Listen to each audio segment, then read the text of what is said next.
welcome to the Aggieville Alleycats podcast. For come rain, shine, or anything between, we're here to deliver to you the Kansas State sporting news you so love. I'm Ace Edwards, right alongside Connor Baltazar. And welcome to this week's weekly recap, where it's another full week where we have two Catsketballs to talk about, or two Catsketball teams, I suppose I should say, and of course the Batcats. The order is going to be women's Catsketball, Batcats, and then the men's Catsketball team in what will end up likely being the that's enough for this season sort of episode, which we've sort of been on that boat for a couple minutes, give or take, we'll say. But we can just go ahead and dive straight into the last regular season game for the K-State women's team. And it was up against Texas Tech down in Lubbock, and it's a very not good Texas Tech team. So K-State winning 73-49. They didn't even break 50. You'll take that victory. You'll take that every day of the week. And there was never really a time where it was particularly close or it was particularly worrisome, which again it shouldn't have been because Texas Tech is not good. So yeah, which. This is a result that should be expected from this team. This is the first time in a while that this team really won a game against a bad team in the way that they should, which is just complete and utter domination. You said it well. There was no point in this game where I was even a little bit worried. We just took control from the very beginning of the game and spread the ball around really well. There wasn't like one dominant scorer in this game. We had 4 of the 5 starters in double figures, and the 5th had 9. And we got some decent enough scoring off the bench. We didn't turn it over a ton in this game either. I mean, we had 9, which I guess maybe it's conditioning for the men's team, but it doesn't seem like much, at least. But this was the first time in a while that they really seemed relaxed and kind of looked like themselves. That they kind of looked like the team that we're used to. They seemed a bit more relaxed, which even though the season feels like a disappointment right now, they are still 24-6, which is just wildly impressive. Of course, we feel that way because they did not end the season as strong as they began it. But regardless, they still are capping off one of the better regular seasons that K-State women's basketball has ever had. Yeah, so I'll go ahead and talk about the starters. Of course, Serena Sundell was tied for the leading scorer. Played 37 minutes, 6 of 11 from the field, 0 of 1 from 3, 1 of 4 on her free throw attempts, so free throws have been weirdly bad for her this year. 2 rebounds, 1 foul, 4 assists to 2 turnovers, and 13 total points. Tied in the amount of points is Gabby Gregory, who played 28 minutes, 4 of 7 from the field, 3 of 6 from 3, so she found her 3-point stroke this game. 2 of 3 from the free throw line, 4 rebounds, 3 fouls, 4 assists, 1 turnover, and 2 steals. Ayoka Lee, 23 minutes, 5 of 10 from the field, 1 of 4 on her free throw attempts, so again, weirdly bad day for free throws pretty much all around. 6 rebounds, 2 fouls, 2 blocks, 11 total points. Jalen Glenn, 34 minutes, 4 of 8 from the field, 2 of 5 from 3, 7 rebounds, 3 fouls, 3 assists, 1 block, 3 steals for 10 total points. Then wrapping up the starting 5 is Briley Glenn. 17 minutes, 3 of 7 from the field, 1 of 3 from 3, 2 of 2 on her free throw attempts, 2 rebounds, 1 foul, 2 assists, 2 turnovers, and a steal for 9 total points. So all of your starters except for one were in double figures, and the other starter was 9. So yeah, I mean, this was a good game for the starters. Ayoka Lee only plays 23 minutes, which is great because this is the sort of game that we should be having with the talent that we have, where Ayoka Lee, we know she's playing through injury. So being able to limit her minutes and not have to worry about the game really is huge. So that was really nice. Gabby Gregory, of course, having a fairly nice game. That's good too. And then Jalen Glenn continues to kind of not receive as much credit as she should. For her defensive skills, getting 3 steals in this one. But all in all, it was a pretty solid day for all the starters. Then we saw 4 bench players in this one. Gisela Sanchez played 15 minutes, I won 3 of 8 from the field, 1 of 3 from 3, so she finished with 7 points, and she added 5 rebounds, 3 fouls, 3 assists, 2 turnovers, and a steal. So a solid, if not incredible, day for Gisela Sanchez. And Zai Walker played 23 minutes, 1 of 5 from the field, 0 of 1 from 3. Made both of her free throw attempts, so she gets 4 points in this one. Had 5 rebounds, 3 fouls, 2 assists, a turnover, a block, and 2 steals. Zai Walker, for being, like, I think 5'8", does get a lot of block shots. She must have pretty long arms then when she's facing against other point guards. Eliza Maupin, she only played 8 minutes in this one, but she had 4 points on 2-2 from the field. Didn't have a rebound. Then have 1 foul and 1 turnover. So not a lot going on for Eliza in this game. That's just kind of how it's been with her. She is kind of feast or famine, it feels like. And Taryn Sides, she was the last player to play. She played 15 minutes, didn't make any shots from the field, but did make 2 of 2 free throws, and then had 3 rebounds, 1 foul, 3 assists to 0 turnovers. So like seeing that assist to turnover ratio there. Unfortunately, she went 0 of 2 from 3, but she's otherwise been shooting really well as of late, so I'm not going to be super upset about that. Of course, we get some All Big 12 players as well. Yep. So there were 3 All Big 12 players. Of course, Ayoka Lee was a unanimous selection first team and was named to the All Defensive team. Serena Sendell also was a first team representative, finally. And then Gabby was an honorable mention. So, all 3 of those I'd say they're deserving picks. The reason I say finally for Serena Sundell is I feel like this is the first year where she's kind of gotten the credit she deserves, which is strange given that I think in some ways her game, naturally her game has improved from the last few years, but it's regressed in a few places as well. And I think you and I have talked about that we're just waiting for her Dean Wade game. She realizes that she's better than everyone else. Yeah, that'll be incredible when that finally happens, because she still almost I think pretty much every game this year, I've just wanted her to be more aggressive. There's not really been a game this year where I thought that she was like aggressive to the detriment of the team and like being inefficient. I felt like every single game she could be more efficient or more aggressive, I mean. But on top of that, Ayoka Lee, she was named to the all-defensive team as well. She joins Brandon Lewis as one of just 2 players in program history to get 2 or more Big 12 all-defensive team honors. With Ayoka Lee being on there begs the question, why is Jalen Glenn not on there? Because she got robbed last year as well. And she got robbed again. Yeah, so that's 2 straight robberies for Jalen Glenn. She should absolutely be on these all-defensive team lists with the amount of steals that she gets and just how valuable she is as an on-ball defender. But still, Ayoka Lee gets on there, and you can only have so many. I get that, but it still feels like Jalen should be there. But it is what it is. Yeah. So the next time we see the women is actually going to be this Saturday, going up against whoever they end up playing in the Big 12 tournament. Probably in order to get hopes for hosting, probably need to end up winning out in the tournament or at least beating Oklahoma or Texas or both in order to get back into the hosting conversation.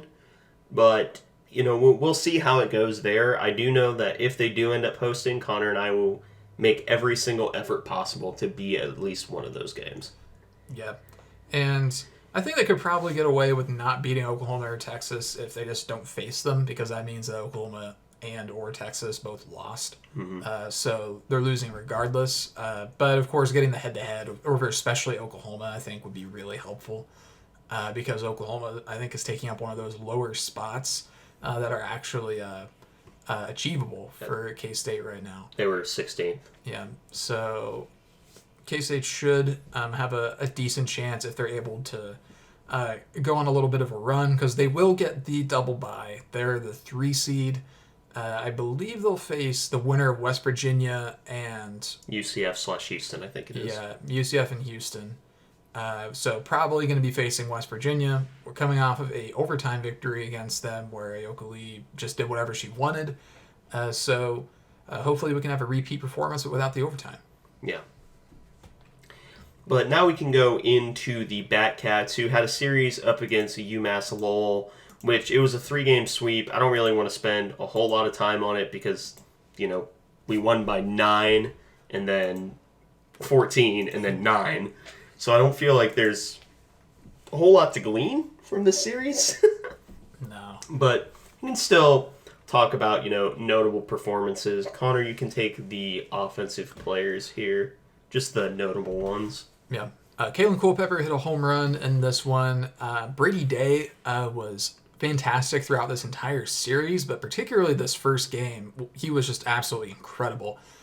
He went 4 for 4 and drew a walk as well, so he reached base every single time that he was at the plate. He had 2 home runs in this one with 5 total RBIs, scored 2 runs.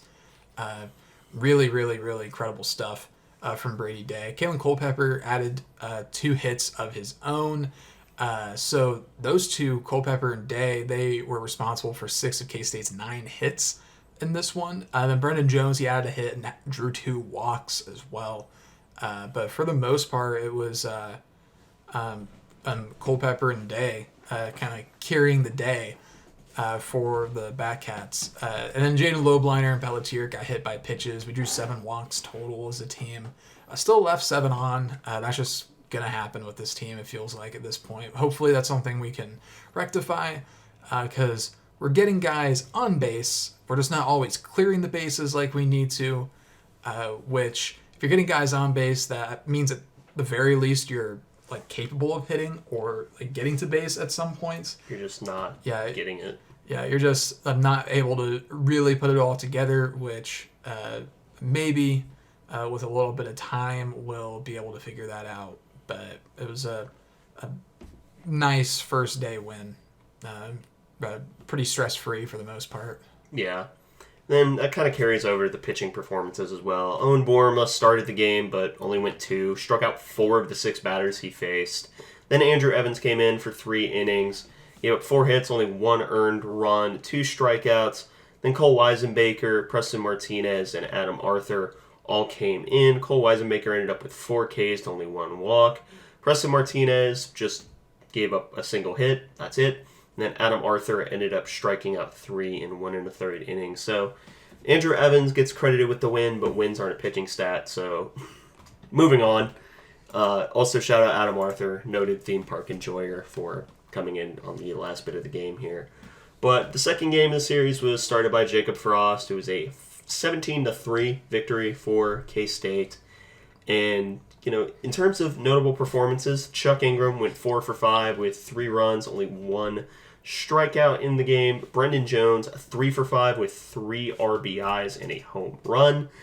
Kalen Culpepper ended up going 3 for 5 as well, ended up stealing a base. Nick English, 2 for 4 with 5 RBI, including a pretty massive home run. If I remember correctly, it was the grand slam. And then Jaden Lobliner ended up DHing 2 for 4. And then Rafael Pelletier, ended up pinch hitting later on in the game. Ended up hitting a home run of his own, which, Rafael Pelletier home runs are always nice. And that pretty much does it for notable offensive performances. Brendan Jones hit a home run and a double. Chuck Ingram hit 2 doubles. And Brady Day ended up stealing 2 bases. Kalen Culpepper and Daniel Rivera hit by pitch. And then the rare error for Kalen Culpepper at shortstop. Yeah. A really nice day, exciting day for Nick English. His first career home run as a grand slam. Not many could say that. So congrats to him.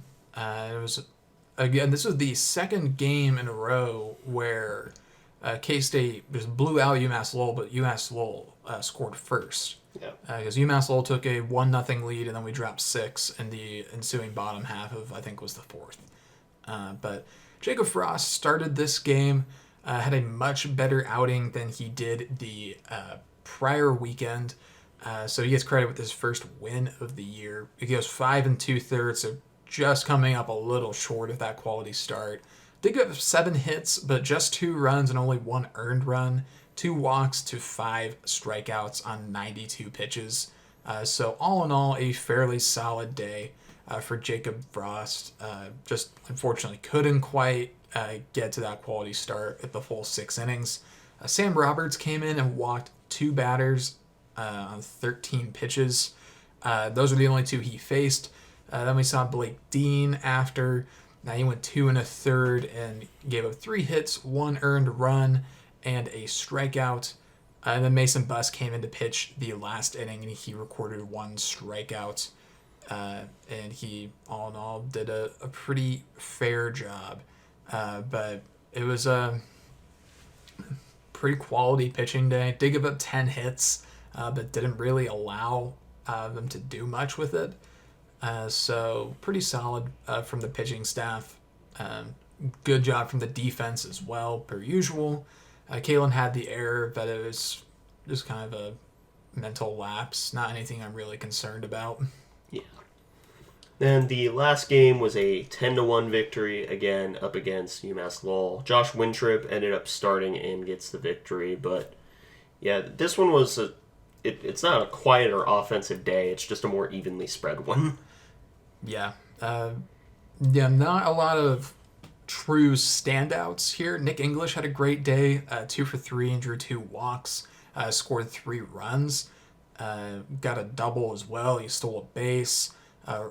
Pretty good stuff from the true freshman. Brendan Jones went 2 for 5 and had 2 RBIs.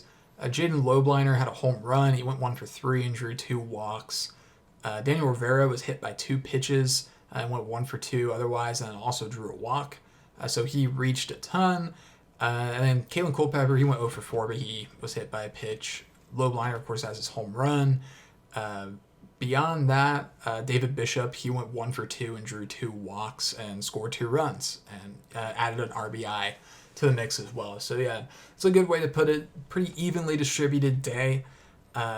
Everybody but Kalen Culpepper had a hit in this game, but Kalen still reached base, so everybody was able to get on base in this one. We left 9 on again, but 7 of that was Rafi. Yeah, 7 was Rafi, which is pretty brutal. But all things considered, pretty decent day across the lineup.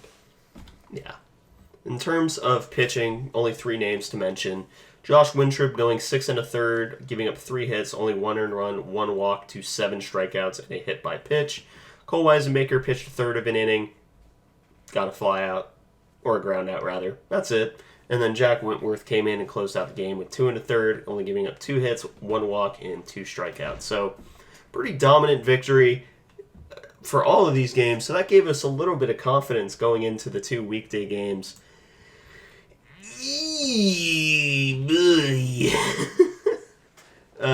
We got waxed by Tennessee in, I don't want to say humiliating fashion, but there was exactly 1 inning where this game felt as it was in reach, and it was the first one when we scored 2. And there was a part of me that believed for a moment that we could have done this. And then 15 runs later, I no longer believe that we were capable of doing it.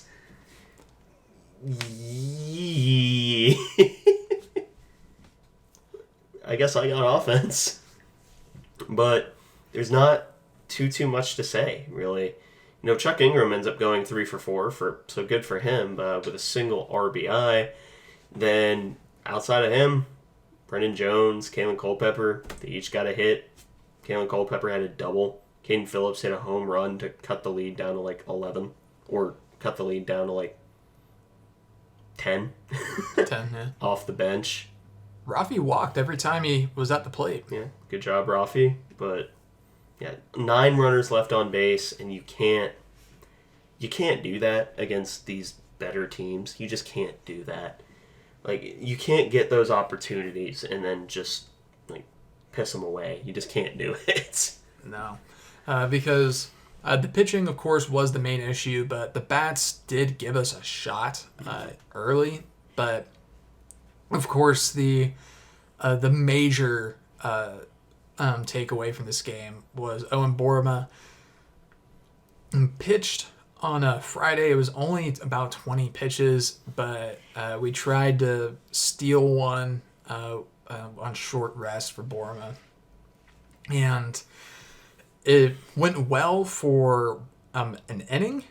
And inning number 2, it got worse, but still manageable. And then the third inning, it just exploded. Wheels fell off. Yeah, so he only goes 3, gives up 9 earned on 9 hits, hits a batter, walks 2, strikes out 4, and 2 of those came in the first inning where he looked quite good, but faces 20 batters, only induces 4 ground outs, gave up several home runs. Just really, really brutal outing for Owen Borma. James Guyette, the freshman, came in and pitched 2 2/3. He was not fantastic either. Gave up 8 hits, 6 earned, 2 walks to 2 strikeouts. Had a wild pitch, forced 4 flyouts, 1 ground out, 66 pitches for Guyette. And he was pretty spotty for the most part. Mason Buss pitched 2 1/3 and recorded a strikeout. Didn't give up a hit. Then had 2 or 3 flyouts to 3 groundouts. Nearly gave up a home run to a guy for Tennessee who had a grand slam, a 3-run homer, and a 2-run homer.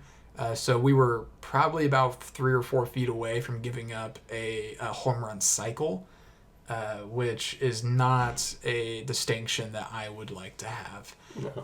But we avoided it just barely. But just brutal stuff from Owen Borma. Just lots of mistake pitches and getting behind in counts, and just giving hittable pitches to a lineup of power hitters for Tennessee. Yeah, Tennessee has a lineup of just absolute mashers, and I don't want to. Obviously Borma didn't have a good performance, and I know that you really want to trust your number one, your ace guy, but at what point do you just kind of say, okay, it's not Borma's night, and take him out? Pete Hughes made that decision far too late, and by the time it was made, the game already felt over. And I think that's always been... You and I have been... I don't want to say that we've been up and down on Pete Hughes. I think is probably the generous way to put it. Mostly because we've acknowledged that he is an amazing recruiter. He's an amazing recruiter of talent. But his in-game management skills, like when to make pitching changes, when to make more dangerous decisions about stealing bases, the weird times he chooses to bunt, all of those are just bad. Really, really bad. And I think leaving Borma in for as long as he did, and like I said earlier, I know you want to trust your number one guy, but you just have to at some point say it's not his night. And Pete Hughes didn't do that until the game already felt over. Yeah, just leaving him in too long, which was really unfortunate because we got out to that early lead, a 2-0 lead. Things were feeling pretty good for all of 20 minutes, if that, because, we started out really great. We get those 2 runs, and Borma retires the side. Gives up 1 walk, but then recorded a couple strikeouts, and I think we might have had a fielder's choice, but we were not looking too bad there for a bit, but the game just gets completely out of hand, to the point where just nothing can be done. Yeah. The next game was better, as in it was more encouraging, but it still really kind of makes you think, because the loss up against Clemson 8-3, Clemson led wire to wire from the second inning, I should say, and it was another game where it could be best described as a bunch of missed opportunities. Yeah, pretty brutal how many runners we left on base. We left 12 on, in this game. We had a bases loaded situation on multiple occasions. Late in the game, we had a bases loaded situation and we'd already kind of got a rally going. We had brought one man home to trim the lead down to 5, and we thought we might have a shot to get back into it, and just couldn't quite do it. But we left a lot of guys on base at various points in this game. Kalen Culpepper had a pretty brutal day. 0 for 5. Did have a sac fly at one point, but struck out twice, left 2 on. Brendan Jones, 0 for 4, drew a walk. Lobliner went 2 for 5, but he leaves 3 on base. David Bishop went 2 for 4, but he leaves 3 on as well. Brady Day went 2 for 4 with an RBI and a walk. He had a pretty decent day, all things considered. Nick English, 1 for 4 with a walk, leaves 2 on. Chuck Ingram left a runner on, but got a hit and drew a walk. But I think you put it well. This was just a huge missed opportunity. This was a good Clemson team, but despite losing by 5, K-State wasn't really ever out of this game. They recorded 10 hits. They got 5 walks. They were really in it until pretty late. So that's just what makes it even more disappointing that the final score looked the way it did, because we played fairly well, all things considered. Just couldn't capitalize for the most part on the opportunities that we had. Yeah. In terms of pitching, Andrew Evans didn't have a atrocious day. 3 innings, 5 earns, not what you want. Walk, 2 strikeouts, 2 wild pitches. It's not what you want, but you'll take it. It's fine against a top 10 team. Preston Martinez, 1 2/3, 2 hits, 2 walks, 3 strikeouts. Jack Wentworth goes 2 1/3, gives up no hits to only 1 walk and 4 strikeouts. Blake Dean gets the tough luck, basically, with the error that was credited to Kalen Culpepper. It was a miscommunication between the two, Brady Day and Kalen Culpepper. So it's one of those tough luck kind of things. But Blake Dean ends up putting up 3, even though it should have been 0. But Blake Dean should have been out of that inning 7 different times. That's the... I used to pitch, for those who did not know. That's the kind of inning that, you are genuinely just walking back to the dugout. You're not talking to anyone. You're just sitting at the end of the bench angry. Yeah, that was brutal for Blake Dean because I was in a class while that was happening, so I was getting really frustrated. But then it gets explained later that it really wasn't his fault.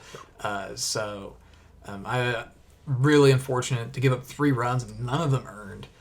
So at least he has that, but 2 walks, a wild pitch, doesn't record any strikeouts. Just really, really, really unfortunate outing for Blake Dean. With all the negatives about the staff being said, I thought Preston Martinez was quite good. Yeah.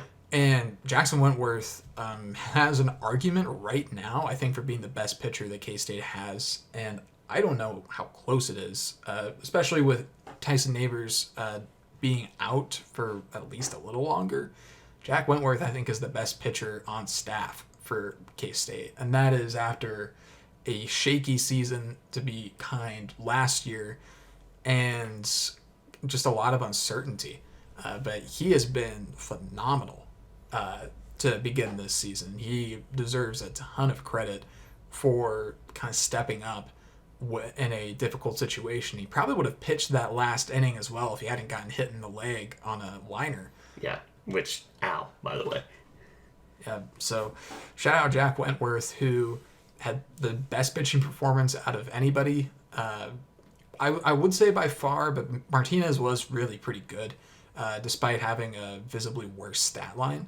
But Martinez, I was particularly impressed with him because he hadn't had a ton of stuff to be encouraged about yet. But this was a good outing for him. But this Clemson game was much more encouraging than the Tennessee one. The pitching was superior. Evans struggled, but still had moments of encouragement. Martinez was way better. Wentworth was awesome.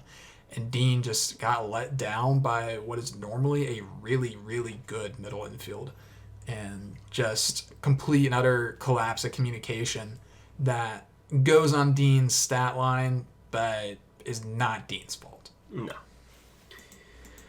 So before we begin conference play, we noted that technically there will be more non-conference games coming up pretty soon after, in fact, next week.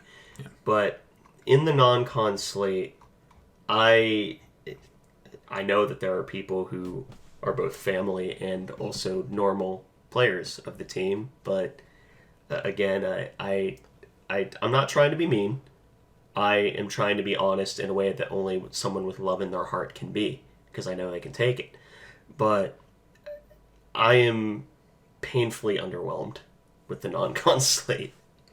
Yeah. I'd feel a lot better if we had picked up one more game down in Arizona, and if we had swept Holy Cross. I could probably, in a vacuum, I'm not going to lose sleep over the Tennessee and Clemson games. The Tennessee game, less so than the Clemson game. The Clemson game, I'm not worried about at all. The Tennessee game is a bit concerning, but I'm not... From an RPI perspective, we don't really lose anything from losing those games, which that's half the reason that you schedule those tough games, is because for K-State, there's pretty much no risk on our end. But dropping a game to Holy Cross is pretty rough. Would have liked to have beaten either Cal or Arizona State. Either one of those would have been fine.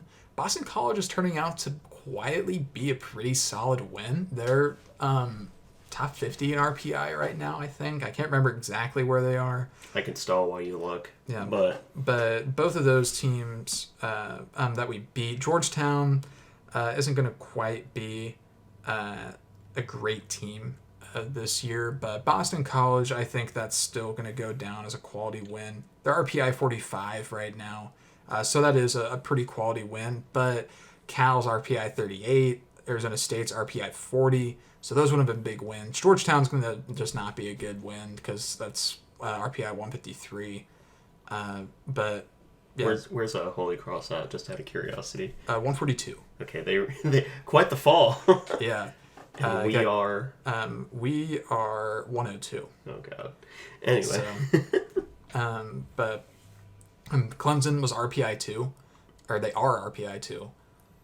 And I think we looked better against them than we did against Tennessee. Tennessee is RPI 73, which I don't believe. No, I think that's wrong, actually.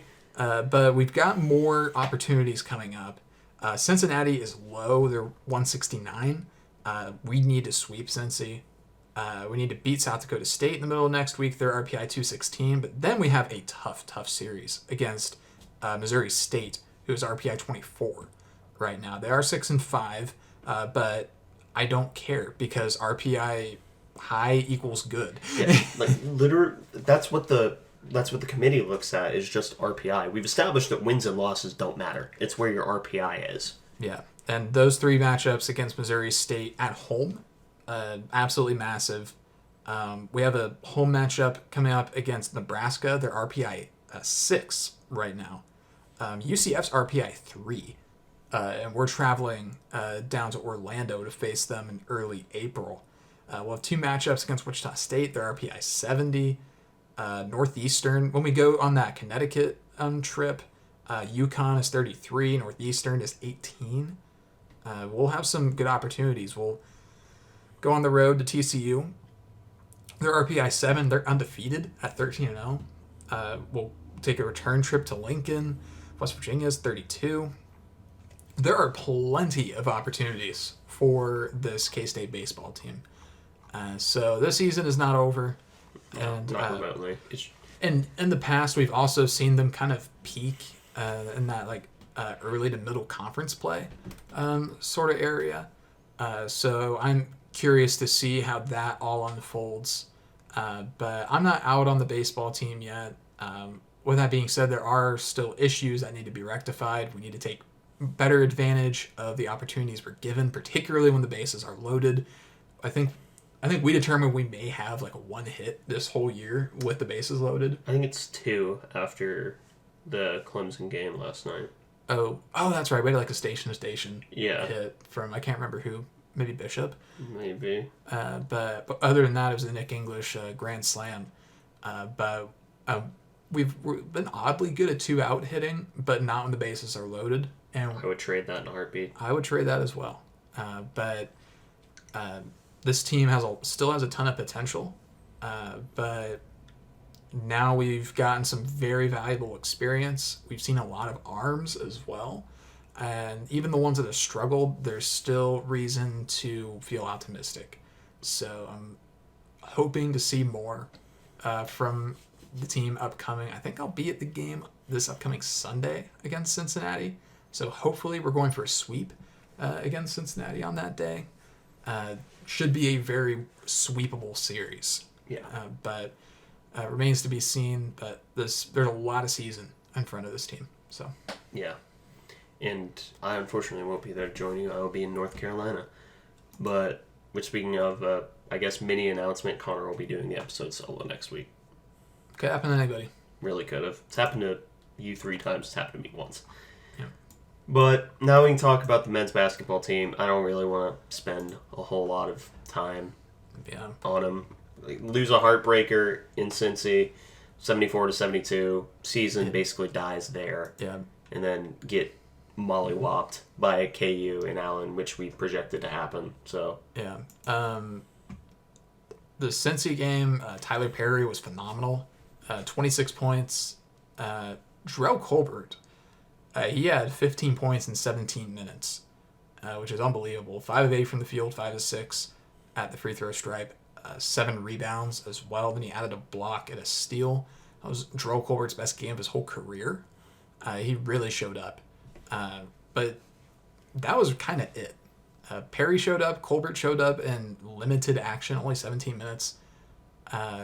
Beyond that, pretty brutal game. Dave was okay. Will had a lot of rebounds, but didn't do a lot on offense. But Cam continued to struggle. Arthur Kaluma had a rough day. Day was uneventful, I guess we'll say. But yeah, it was pretty unfortunate. Took us up until we didn't really see a ton of passion until late in the game. I mean, Perry, he went 6 of 8 from 3, 7 of 10 from the field. Perfect 6 of 6 on free throws. He showed up. Drell showed up. no one else showed up. Yeah. I'll give Dave a show up. He just didn't make shots, but he was trying. He's trying his best. He's hurt. Yeah, Dave deserves a lot of credit for how he's played this season. He's been genuinely fun to watch a lot of times. Other than when he has the ball in transition, I get really scared when that happens. But I suppose that's not a unique problem to him. No. So Yeah, this was a last-second choke away of a comeback victory, and in order to keep the season alive, you needed to win it. With this loss, at least the NCAA season is dead, unless we go on a miracle run in the Big 12 tournament. Which, let me clarify, if that happens, I will both be celebrating and laughing because I'm happy that K-State is winning, but that is objectively the funniest way for the season to go. Just absolutely vomiting on your shoes down the stretch when you need victories, only to win the Big 12 tournament and backdoor your way into the games anyway. I think that'd be really funny. I'd have a lot of fun with that NCAA tournament berth because I would. House money. Yeah, that's house money. I wouldn't like last year. I was very nervous going into every single game. I probably would start to get nervous if we actually started winning, but at least the first weekend, I'd just feel nothing but gratitude to be there. I'm just happy to be alive. Yeah. But yeah, Tyler Perry gets his roses, and then the KU game happens. I'm not covering it. Yeah. Not out of protest because we got mollywopped, and yes, I am a sore loser. Yeah. It was nice for the first like 5 minutes, maybe, because we started out pretty hot and it just really went downhill from there. Day Day looked good in garbage time. RJ looked good in garbage time. Buddy Rich got more playing time than he's had in a while, and he did pretty decently. He had 6 points in 9 minutes, I think.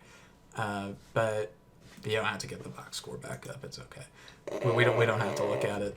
But yeah, I mean, this was one of the Allen Fieldhouse scenarios that we've grown very familiar with, which is get out to a hot start and still lose by 20 after Bill Self takes an early timeout and gets angry, and that's Many such cases. Yeah, this happened last year. It's happened before. It will almost certainly happen again. So I can't say I was shocked. Didn't mean I was less frustrated or annoyed or upset, but it definitely was not unexpected. The handshake controversy is hilarious and stupid. I'm not going to dignify it with any more commentary because I think the whole thing is just so dumb. Yeah, I mean, the last game of the regular season's up against Iowa State. Yippee. No expectations whatsoever. If we win, we win. If we lose, we lose. But just sort of at the back end of the season, you're kind of looking towards next year. Dave hasn't announced if he's coming back yet. Please do. I imagine Cam's probably coming back, which if we get first half Cam, I'm really happy about. If we get second half of the season Cam, or even just these last 3 weeks Cam, I am scared. Other than that, there's a lot of unknowns. I imagine at least 2 of the 3, probably 3 of the 3 freshmen return, because we may have minutes to promise. Tyler Perry's guaranteed to be gone. Arthur Kaluma, house money says that he's gone. It's going to be starting over from zero again next year, and I think that's something you're going to have to get used to in all of college basketball, except for, I guess, K-State women's, because they have a lot of continuity.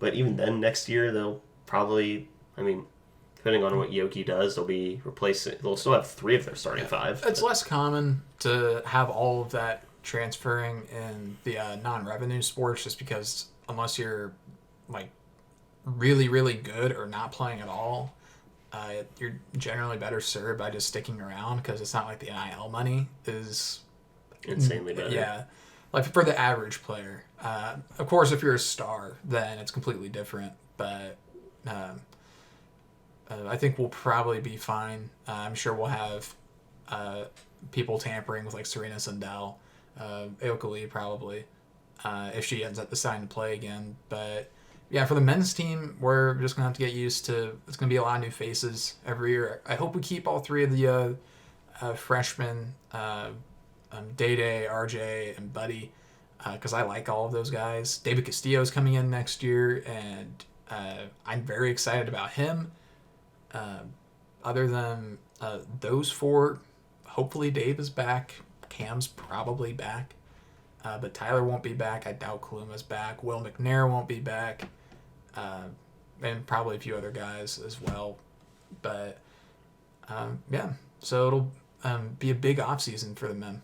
Yeah.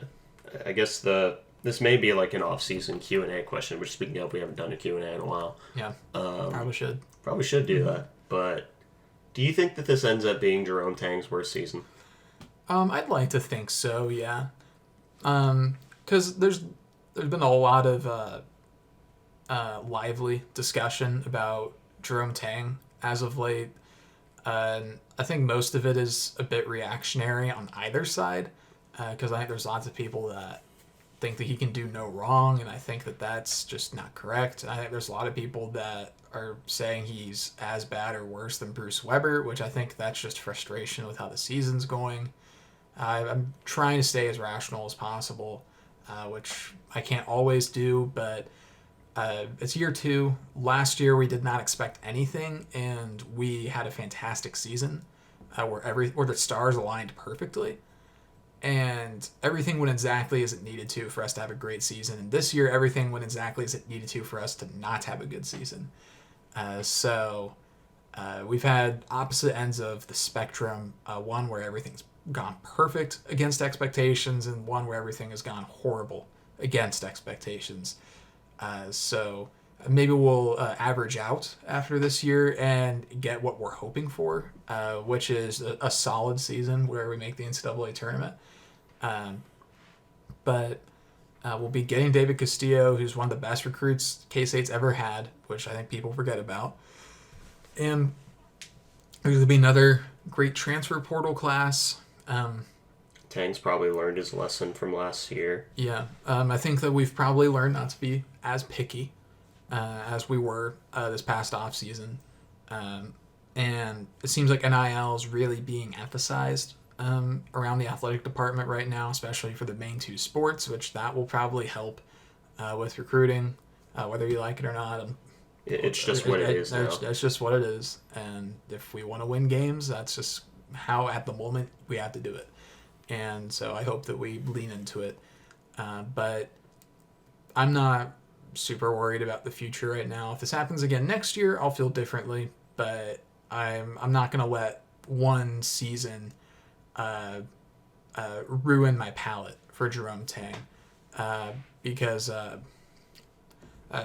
a lot of people were calling for Chris Kleiman to be fired after 2.5 seasons. And then after 4 seasons, he had a Big 12 championship under his belt. So I'm not saying Tang is going to have that exact same trajectory. I'm just saying that sometimes it is beneficial to be patient and let things work out. Gene Taylor hasn't really steered us wrong so far. So I'll continue to just wait and see, while also acknowledging that this year was a disappointment. Yeah. I truly do believe Jerome Tang when he says not only does he want to win a national title here, he believes he can. And maybe it's just me wanting to believe in him a little too much because of how much I like him. I mean, I've met the guy personally. He's one of the most personable and kindest people that I've ever met. And that's just kind of one of those people that you root for to succeed. Like, even if he's not coaching your team. Like, I root for Scott Drew and Baylor. And I hate Baylor. Like, the university and the administration and the athletic department. I don't like Baylor. But I still like Scott Drew and the basketball team because Scott Drew seems like a genuinely personable human being. And I feel the same way about Jerome Tang. I want to see him succeed, and I think that he's more than capable of succeeding here at K-State. I think that a lot of this year was a perfect storm of nightmarish proportions. Losing Quez Glover, who is either going to be your 6th man or your second guard, depending on who you or third guard, depending on who you ask. You end up having to deal with a monstrously large controversy that either, depending on who you ask, we will never know, either got blown way out of proportion or was exactly proportional to how it should have been handled. You'll find less people on that second half. But I don't think Tang is one to sit back and not learn from his mistakes. And a lot of things happened this year that were out of his control, but there were a lot of things that were in his control. You know, a lot of offensive philosophy this year wasn't great. It was better towards the back end of the year, which no one will ever get credit for, but the narratives about this team formed in the middle of the season and began to become unshakable.